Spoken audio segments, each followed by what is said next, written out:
صدیق اکبر رضی اللہ تعالیٰ عنہ سے پوچھا گیا آپ کی سب سے زیادہ دلی 3 خواہشیں کیا ہیں؟ چلے میں ایک سوال آپ سے بھی کر لیتا ہوں جو یہاں موجود ہے کہ اگر آپ سے کوئی پوچھے the most favorite desires، اپنی خواہشات سوچے کہ اگر 3 خواہشات کوئی کہے کہ سب سے آپ کی زندگی کی سب سے اہم خواہشات کیا ہے تو چیک کرنا صدیق اکبر رضی اللہ تعالیٰ کی 3 خواہشیں دیکھو.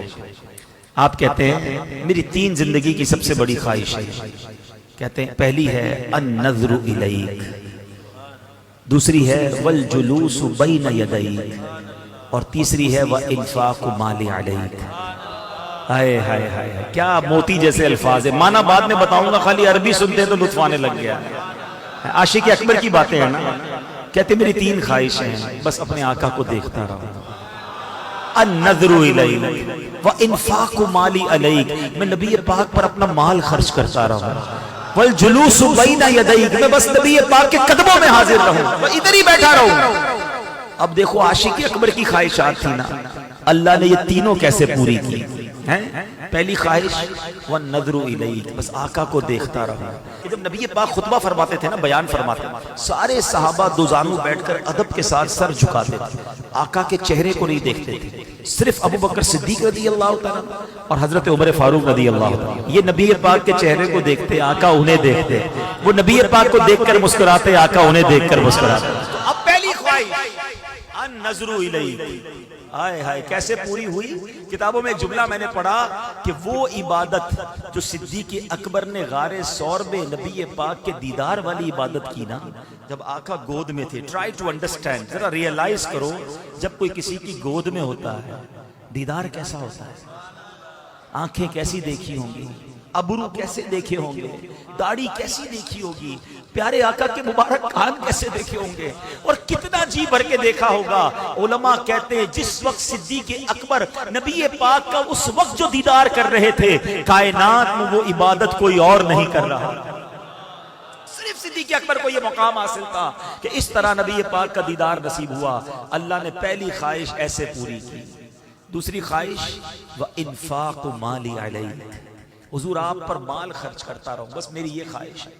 آپ نے ایک بار نہیں، ایک سے زائد بار نبی پاک کی بارگاہ میں اپنا سارا مال پیش کیا. میں ایک اور بات بتاؤں کہ پیارے آقا علیہ الصلوۃ والسلام حدیثوں میں لکھا کہ صدیق اکبر رضی اللہ تعالیٰ عنہ کا مال یوں استعمال فرماتے تھے جیسے اپنا مال استعمال فرماتے ہیں. اتنی کلوزنس تھی کہ پوچھا نہیں جاتا تھا.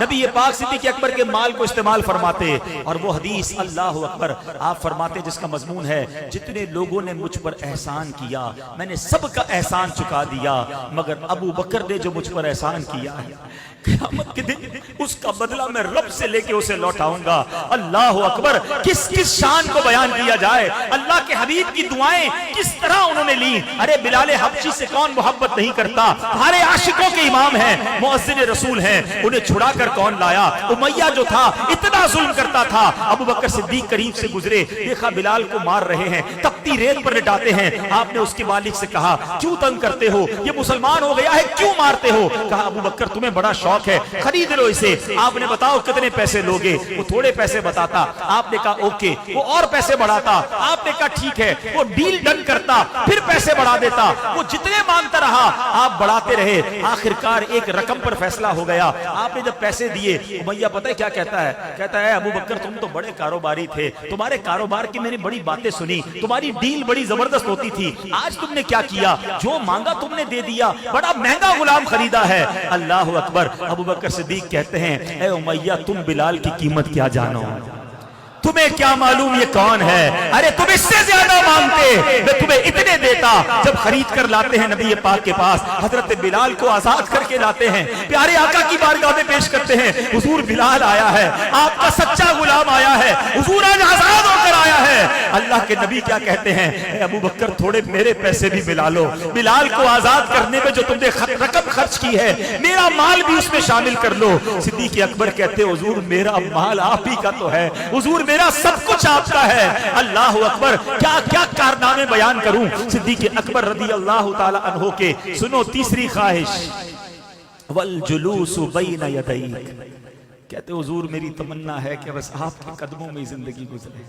زندگی تو گزاری مگر جب وفات کا وقت قریب آنے لگا، آقا تو تشریف لے جا چکے تھے نا دنیا سے ہیں، مگر صدیق اکبر رضی اللہ تعالیٰ عنہ نے وصیت کیا کی، کہتے دیکھو جب میرا وصال ہو جائے نا تو میری میت کو نبی پاک کی بارگاہ میں لے جانا، روضے کے سامنے رکھ دینا اور یہ کہنا کہ حضور ابو بکر حاضر ہے، اگر اندر سے اجازت مل جائے تو ساتھ دفن کر دینا، اجازت نہ ملے تو جنت البقیع میں دفنا دینا۔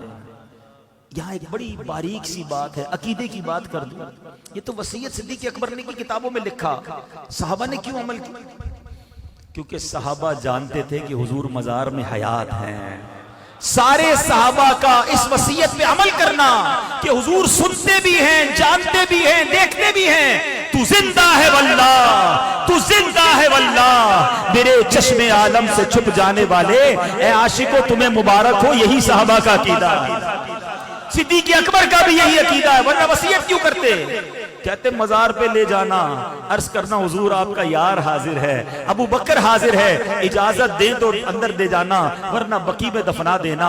صحابہ نے اس وصیت پر عمل کیا، آپ کی میت کو نبی پاک کے روضے کے سامنے رکھا گیا اور عرض کیا گیا السلام علیک یا رسول اللہ، ابو بکر حاضر ہے۔ سنو، دروازہ کھلتا ہے، تالا کھلتا ہے اور اندر سے آواز آتی ہے ادخل الحبیب الی الحبیب فإن الحبیب الی الحبیب مشتاق۔ اب حبیب کو حبیب کے پاس لے آؤ کیونکہ حبیب کو حبیب سے ملنے کا اشتیاق ہے۔ صدیق اکبر آج مزار میں بھی نبی پاک کے ساتھ موجود ہے، والجلوس بین یدیک، ارے آج بھی آقا کے پاس ہیں، آج بھی روضہ انور کے اندر ہیں۔ عاشق اکبر نے 3 تمنائیں بتائی تھیں، اللہ نے وہ تینوں کیسی پوری کی۔ دنیا میں کروڑوں لوگ جب بھی روضہ رسول پر جاتے ہیں الصلاۃ والسلام علیک یا رسول اللہ عرض کرتے ہیں اور پھر صدیق اکبر کو بھی سلام کرتے ہیں، عمر فاروق رضی اللہ عنہ کو بھی سلام کرتے ہیں۔ کیا مقدر پایا ہے۔